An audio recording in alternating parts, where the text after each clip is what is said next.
বিভিন্ন কষ্ট দুঃখ সহ্য করতে না পেরে বলি, আল্লাহ আমার সাথে এমন কেন করছে? আমি শ্রদ্ধার সাথে বলি, আমার ভাই আমার বোন, এই দুনিয়া আমাদের জন্য নয়।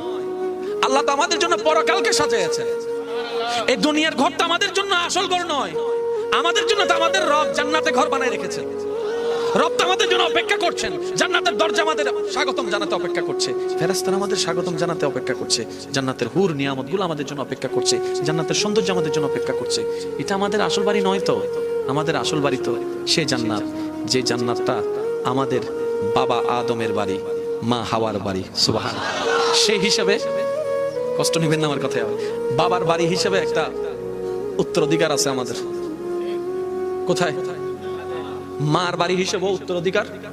সেজন্য জান্নাতে যারা যায় তারাই ওয়াফাদার, কারণ যারা ওইখান থেকে এসেছেন আল্লাহর নির্দেশে, ওনাদের সন্তান হয়ে ওনারা আবার সেই জায়গাটা দখল করে নিয়েছেন আল্লাহর নিয়ামতে। সুবহান।